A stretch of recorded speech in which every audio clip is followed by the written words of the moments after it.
नमस्कार प्यारे विद्यार्थियों। फिजिक्स स्टडी यूट्यूब चैनल पे आपका हार्दिक स्वागत। वीडियो अगर पसंद आए तो लाइक कीजिए, अपने साइंस से रिलेटेड ग्रुप्स में शेयर कीजिए और इस चैनल को सब्सक्राइब कीजिए।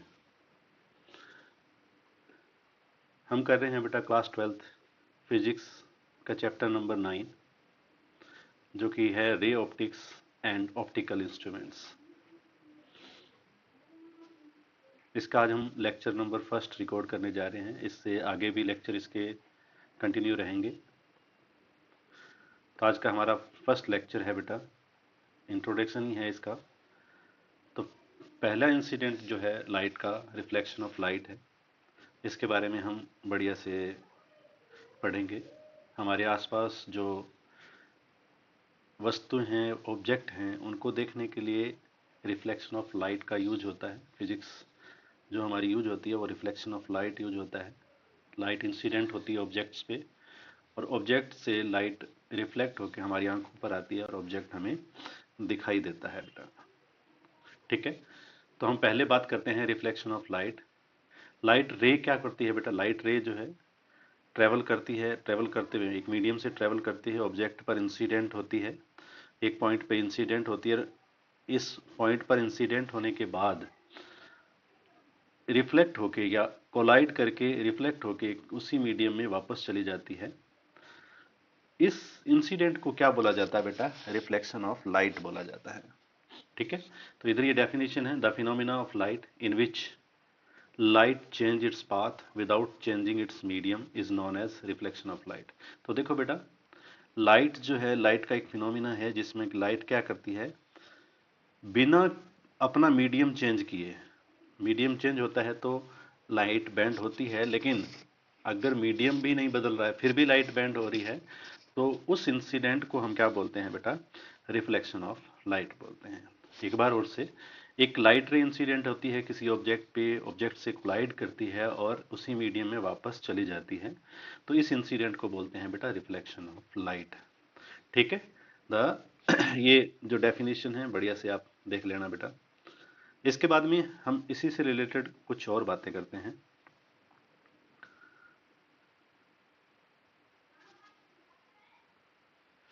तो देखो बेटा, जो लाइट रे इसकी तरफ आ रही है, इसको मैं यहां पर ए पॉइंट दे देता हूं।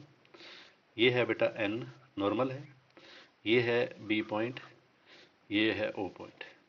ठीक है, ये रिफ्लेक्टिंग सरफेस है जिसको हम एम एम डैश दे देते हैं, एम एम डैश दे देते हैं। तो देखो बेटा, लाइट रे जो ऑब्जेक्ट की तरफ आ रही है या ऑब्जेक्ट पर गिर रही है, उस लाइट रे को क्या बोला जाता है बेटा? इंसिडेंट रे बोला जाता है। इंसिडेंट रे बोला जाता है। ठीक है बेटा, अब जिस पॉइंट पे इंसिडेंट रे इंसिडेंट हो रही है, उस पॉइंट को बोलता है बेटा इंसिडेंट पॉइंट। क्या बोलते हैं? इंसिडेंट पॉइंट बोला जाता है उसको बेटा। ठीक है, अब यहाँ पे रे आई, इंसिडेंट हुई, कोलाइड करी और कोलाइड करने के बाद में यहाँ से रिफ्लेक्ट हो गई इस तरफ। ठीक है, अब ये जो रे है, इस रे को एक नाम दिया गया है बेटा, आफ्टर रिफ्लेक्शन है तो ये रिफ्लेक्टेड रे है। रिफ्लेक्टेड रे है, इसको हम बोलेंगे रिफ्लेक्टेड रे। ठीक है भाई, अब ये जो इंसिडेंट जिस सरफेस पर दिख रहा है, उस सरफेस को बोलते हैं रिफ्लेक्टिंग सरफेस। क्या बोलते हैं बेटा? रिफ्लेक्टिंग सरफेस बोलते हैं। ठीक है, अब इस रिफ्लेक्टिंग सरफेस के परपेंडिकुलर और ऑप्टिकल सेंटर से होकर एक इमेजिनरी लाइन पास होती है। उस इमेजिनरी लाइन को क्या बोलते हैं बेटा? नॉर्मल बोलते हैं। ठीक है, दोबारा से बता देता हूं मैं। इस रिफ्लेक्टिंग सरफेस के परपेंडिकुलर यानी कि 90 डिग्री के एंगल पर, ये जो एंगल है इसका, ये एंगल क्या है? 90 डिग्री है। सरफेस से 90 डिग्री पर ऑप्टिक, ये जो है इंसिडेंट पॉइंट से होकर जो लाइन क्रॉस कर रही है, इमेजिनरी लाइन पास हो रही है, उस लाइन को हम क्या बोलते हैं बेटा? नॉर्मल बोलते हैं। अब हमारे पास ये नॉर्मल है, ये इंसिडेंट रे है। नॉर्मल के साथ इंसिडेंट रे जो एंगल बनाती है, नॉर्मल के साथ इंसिडेंट रे नॉर्मल के साथ इंसिडेंट रे जो एंगल बनाती है उसको बोलते हैं बेटा एंगल ऑफ इंसिडेंस। क्या बोलते हैं बेटा? Angle of incidence. ठीक है। इसी के बाद में अगर दूसरी बात, इस नॉर्मल के साथ में ये रिफ्लेक्टेड रे जो एंगल बनाती है उसको बोलते हैं एंगल ऑफ रिफ्लेक्शन। क्या बोलते हैं बेटा? Angle of reflection, angle of reflection बोला जाता है बेटा। तो ये इससे रिलेटेड छोटी छोटी बातें थी, एक बार मैं फिर से रिवाइज कर देता हूं।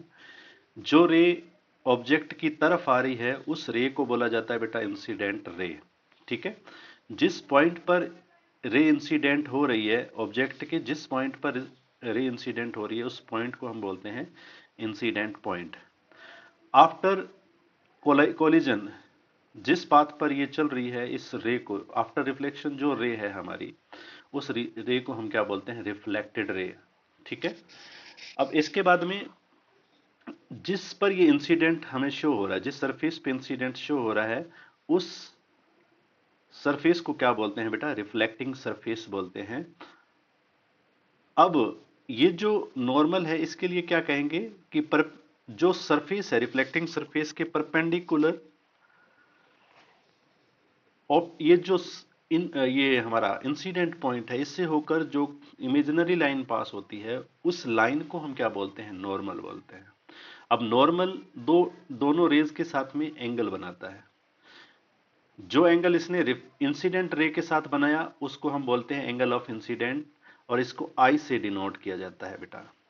ठीक है। ठीक इसी तरीके से, और ये एंगल जो होगा आर से डिनोट किया जाएगा।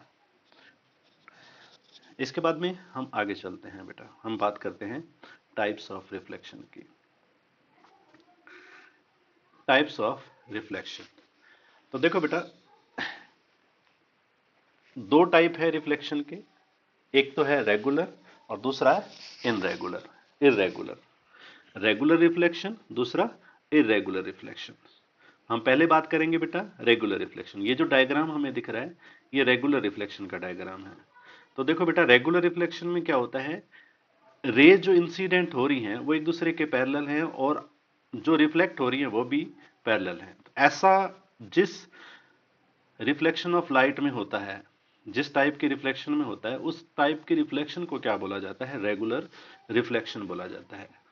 The reflection of light in which incident ray are incident parallel to each other and after reflection these rays also goes parallel to each other. यानी कि पहले भी, मतलब रिफ्लेक्शन से पहले भी जो रे इंसिडेंट हो रही थी वो भी पैरेलल है, और आफ्टर रिफ्लेक्शन जो रेज ऑब्जेक्ट से दूर जा रही हैं वो भी एक दूसरे के पैरेलल हैं। तो इस टाइप के रिफ्लेक्शन को क्या बोला जाता है बेटा? रेगुलर रिफ्लेक्शन बोला जाता है। ठीक है बेटा। इसमें एक और छोटी सी बात हमें देखनी है बेटा, ये जो रिफ्लेक्शन है, इस टाइप का जो रिफ्लेक्शन है वो हमेशा स्मूथ सरफेस पे शो होता है। जो सरफेस होता है वो स्मूथ सरफेस होता है बेटा। ठीक है। ये जो सरफेस है, यहाँ पे ये जो सरफेस है ये स्मूथ सरफेस है, तभी इस टाइप का रिफ्लेक्शन शो होता है, नहीं तो दूसरे टाइप का रिफ्लेक्शन शो होगा। नेक्स्ट है बेटा second number, irregular reflection of light. Irregular reflection of light में क्या है, इंसिडेंट रेज तो पैरेलल हैं और आफ्टर रिफ्लेक्शन जो रेज हैं वो पैरेलल नहीं रहती हैं, इसी कारण से इसको बोलते हैं इरेगुलर। मतलब जो डिसिप्लिन को फॉलो कर रही है वो तो है रेगुलर, जो डिसिप्लिन को फॉलो नहीं कर रही है, लॉज को फॉलो नहीं कर रही है, वो होती है इरेगुलर और डिफ्यूज रिफ्लेक्शन भी बोलते हैं। ठीक है बेटा। The reflection of light in which incident rays are parallel to each other and after reflection these rays does not goes parallel to each other called irregular reflection of light। ठीक है।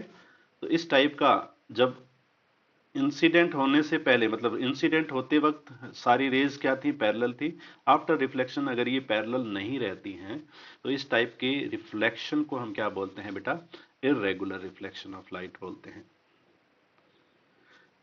अब इससे रिलेटेड वो एक छोटी सी बात, कौन से सरफेस पे ये शो होता है, तो ये हमेशा रफ सरफेस पे शो होता है। ऐसा हमेशा रफ सरफेस पे देखने को मिलता है। अगर दीवार को प्लास्टर नहीं किया गया हो और उस पे बॉल मार दी जाए तो कोई कंफर्म नहीं है कि बॉल किस डायरेक्शन में जाएगी, तो वहां पे सरफेस स्मूथ नहीं है, रफ सरफेस है। इसी कारण बॉल जो है कहीं पे भी जा सकती है, कोई भी लॉ फॉलो नहीं होता है।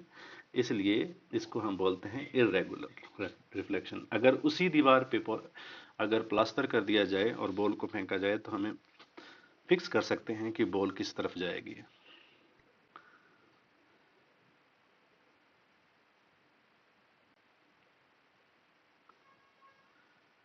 नेक्स्ट है बेटा लॉज ऑफ रिफ्लेक्शन।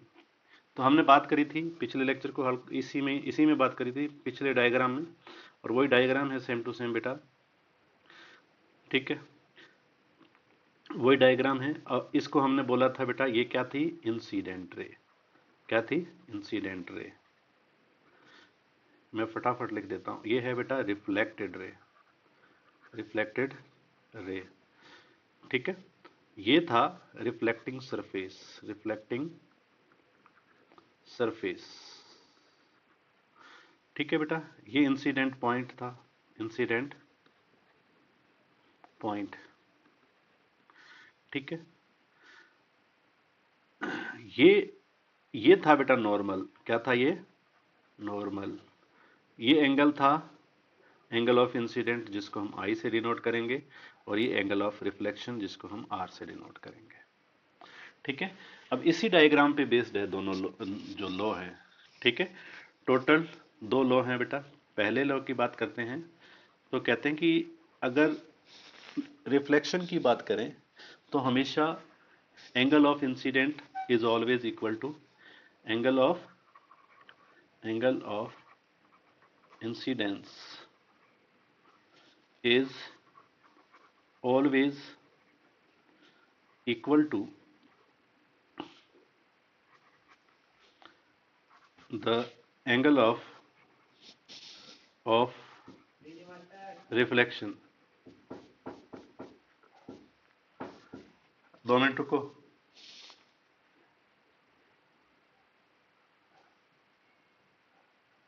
नंबर 2, पहला लॉ क्या कहता है, angle of incidence is always equal to angle of reflection. दूसरा लॉ क्या कहता है बेटा, दूसरा लॉ ये कहता है जो हमारा ये इंसिडेंट रे है वो नॉर्मल, और तीसरा है रिफ्लेक्टेड रे, ठीक है। क्या कहता है, incident ray comma normal and reflected ray all are lies in same plane। ये तीनों क्या करते हैं, एक ही प्लेन में लाई करते हैं, ठीक है। इस तरीके से ये दो लॉ हैं बेटा, ठीक है। फर्स्ट लॉ में क्या है, आई जो होगा वो हमेशा आर के इक्वल होगा। तो एक बार और से रिवाइज कर लेते हैं। पहला लॉ क्या कहता है, पहला लॉ जो बात करता है एंगल की बात करता है, ये दोनों एंगल जो एक दूसरे के इक्वल होंगे। दूसरा लॉ क्या कहता है कि angle of incident ray, normal और रिफ्लेक्टेड रे, ये तीनों एक ही प्लेन में होती हैं, एक ही प्लेन में होते हैं। वीडियो को देखने के लिए बहुत बहुत धन्यवाद। फिर मिलेंगे नेक्स्ट लेक्चर में।